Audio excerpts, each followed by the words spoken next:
Let's talk about difficult sellers, difficult people to deal with. Does it make if a business is that good and the owner is that difficult, does it make sense to move forward with the deal if it's that difficult at this point? I want to be a difficult seller. I want you to try to rebuttal me. I want you to see if it makes sense to take the listing. Do you mind running it with me?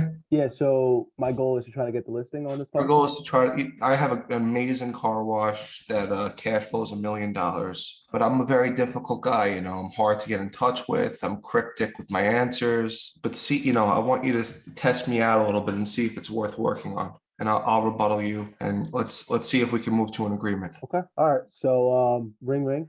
Hey, how you doing? Hey, is this Mike? Yeah, how are you? This is Christian. Hey, what's up, Mike? How are you? How's everything? Everything's good. Everything's good. I got your mail that you have buyers for my business. What's up? Yeah, so just so you understand, the context of my message, I'm a business broker. I specialize in car washes.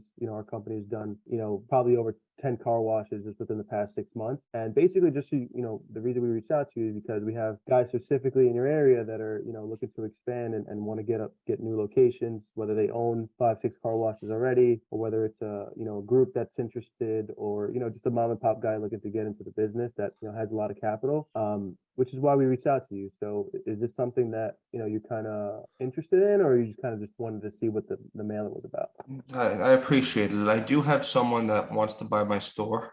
We've been going back and forth. He offered me $8 million for the business. Mhm. And yeah, I just wanted to see other options. But, this guy is very serious. He's been there and we should have a contract soon. But I want to just call you and see your options on, what does the financing look like? Do you have all cash buyers? How does it work? Yeah, usually, so our guys, we have it's like a different spectrum. We have guys that have all cash ready to go that would be interested in this. We have guys that could leverage financing within 2 weeks just from their other businesses and lines of credit. So the money is really not the issue. It's just a matter of if the deal makes sense. You said you're asking 8 million. How are you kind of coming up with that number? Well, one of my buddies is a big hedge fund guy, and he sold his car wash for a 10 time multiple. So my cash flow is about 800,000, and I'm looking for a 10 time multiple. What kind of car wash are you? An express? I'm a Express flex. I'm a full service at Express. full set. Okay. 10 times for a flex. Okay. So you're saying you have someone right now at 8 million. Yeah. Wow. Okay. I mean that's a high multiple, to be honest with you. I think that from what I've seen. So time out for a second. So like am I trying to, like, in a situation like this, like 10 times for a flex sounds high to me. Should I try to, like, Educate him on all the different types of car washes. So you should yeah, say, I was if gonna you say, are am I Express, bringing him to reality, or am I gonna try to lock it up at 10 times? no, bring them to reality. At 10 times, it's, even with the property included, that's a tough deal. I mean, just try to bring them to reality. Bring them to Okay, reality. okay. All right. I wasn't sure if I wanted to secure this listing for the sake of the call, or should I? No, no, I don't like to, honestly, my approach now with businesses, just after dealing with so many people, I don't want to work with people I don't like, to be honest. I'm sorry to say that here, but you got to work with people that, you could put up with, not even that you don't like, that you could put up with and that are semi-realistic. 10 times for a flex, I would just tell him, listen, if you have that offer, this is what I would say. If you have that offer, go take it. Go take it, run, call me after, I'll congratulate you. Yeah, that's where I was heading, but I just wasn't. All right. So let's keep going. I was saying, okay, so you have someone at 10 times at 8 million right now that's ready to go on this deal. 10 times right now I have. I Okay. mean, he's a little, he says he wants it. I don't have a deposit, but he's calling me all the time. I Yeah. want to get it done. I would sell it for 8 million, but I gotta lock him in. So that's why I talked to you today. If you have anyone at that price, I would be interested in. Yeah. Well, look, I mean, candidly speaking, I'm very transparent broker. I'm not going to try to sell you a dream just to, lock up this car wash. I want to be fully candid with you. 8 million for a 10 time, I'm sorry, a 10 time multiple for a flex car wash is a very good deal. My opinion, you should take that deal and run. Candidly, I probably do not have a guy that's ready to pay 10 times for a flex model. I've sold about 10 car washes within the last 6 months. Flexes are usually going, anywhere from like 5, 6, maybe 7 times in that realm. But I don't want to, lie to you just to get the listing. If you have 10 time multiple deal right now, you should lock it up. Okay, well, if you're saying 5, 6, 7 times, so 7 times 800 is 5.6 million. You think you could get me that all cash, or how would that work?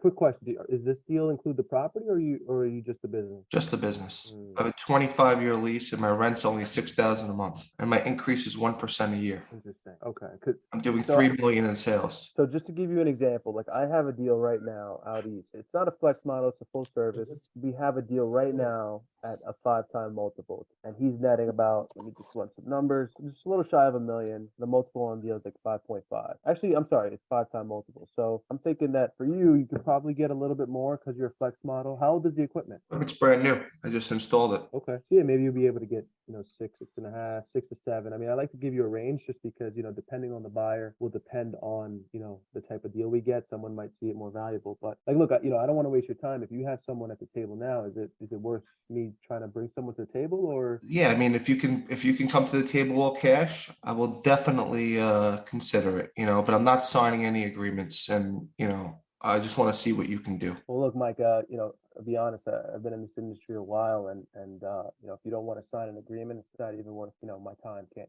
respectfully, everything we do, we need an agreement in place. And, look, I'm going to get it done. You could look me up, look at my name, you can see what type of listings we have for sale. We've sold a lot of car washes. This is my specialty particularly, but, if you don't want to sign an agreement, it's candidly not worth my time. I could bring buyers to the I don't table. want to. I don't want to sign an agreement yet. I want to see what you got. Well, look, I mean, let me think about it, but it's really just I don't want to waste your time. I probably won't, not going to do anything without an agreement in place. I've been in the field a while, and usually there's a lot of gray area when there's no agreement in place, and I Well, just don't, we'll bring someone to the table, and then we'll talk about it. You don't have anyone right now you could bring? Yeah, I do. I mean, but why would I bring them to your place? Why not bring them to a deal where I have the owners willing to cooperate with me. The owner has an agreement in place with me, and I don't have anything to worry about. And I could just focus on getting the deal done instead of looking behind my back and seeing if they're doing a deal behind my. I just don't want to get screwed No over. one's going to go behind your back. If you have your buyer, I'm going to give you your commission, but I'm not signing exclusively. Yeah. Hey, Mike, can I say something? Yeah. Okay. And again, I did not hear the whole conversation, but at this point, it sounds like, you guys are getting ready to walk away. What I would mention is, number one, is your buyer vetted? Have you seen proof of funds? And number two, okay, you don't have to sign an exclusive. We'll sign an open agreement. You can always say no. The worst thing that could happen is I'm going to bring you more money than you would have made. And that would be my last pitch. No, that's great. That's great insight. What I would say to that is, Christian, I would push a little bit. I would push a little more on your end. When I said to you, if you get your buyer, I'll give you a commission, and then I would hit them up with two options. I would say that's totally fine. If I bring my buyer, I get my commission. Usually I work on exclusive agreement, and the exclusive agreements are better deals for you because it's less commission than if it was an open. An open agreement is going to be 12%. An exclusive agreement would be 10%. If you want to go with the open, that means that anybody that I bring, I would like to meet you with my buyer first at the location. If it's that good of a deal, I would say this, which for me, it is, because now he came down from 8 million to 5.6 on a phone call. So I would try and either set up a call with the buyer and him on the spot. If you have a good relationship with the buyer, I would bring the buyer on the phone. Christian, you know what I mean? And then after the call, I would tell him the buyer is very interested, but you got to sign. You got to bait him a little bit. You got to get the buyer on the call with him. Make sure they don't exchange any information. And then after that, tell them the buyer is very interested, but in order to move forward, I need you to sign an open agreement that says that if I bring my buyer, if this buyer buys it, I get paid. I need that now. After he talks to the buyer and it goes well, he will sign that paperwork. So that's one tactic that I do. Another tactic is that I meet there with the buyer. I get there early. I small talk the owner. I make him, I get him really comfortable. And then after the meeting, I would stay there and I would have him sign. If he doesn't sign, I wouldn't call him back. I would wait for him to call me. After 2 days, he'll call me and I'll say, listen, I can't do anything until we have an agreement. Those are the last resort things. To get the agreement, this is different from any other sales. You're selling livelihood here. You can't really, it's very hard sometimes when you're dealing with a baby boomer. No offense, my dad, he was just on the call, he's a baby boomer. It's very hard to get an agreement signed on the phone sometimes, directly on the spot. So you got to play different angles. You got to go there. You got to get on phone calls.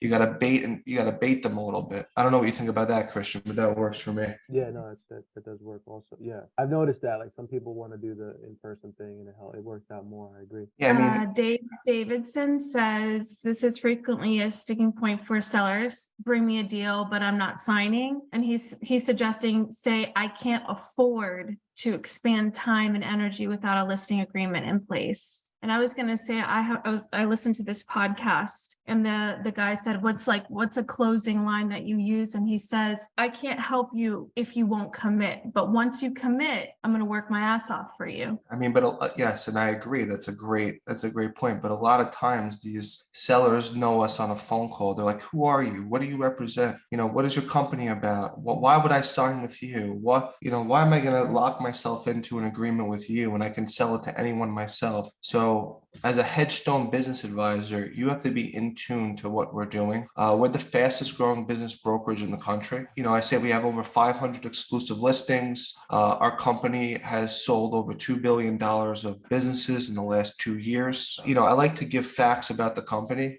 that will make them more serious. You got to really just sell yourself on the phone and act like they need you more than you need them. That's very important. They need you more than you need them. If you say, I can't do it because it doesn't make sense for me, they'll probably hang the phone up. They probably won't care. If they do that, then call them back and tell them you have a buyer that wants it. You got to chase them a little bit in the beginning, bait them, and then lock that listing in when you have a serious buyer. It comes with experience. Everyone has their own style, but that's my style.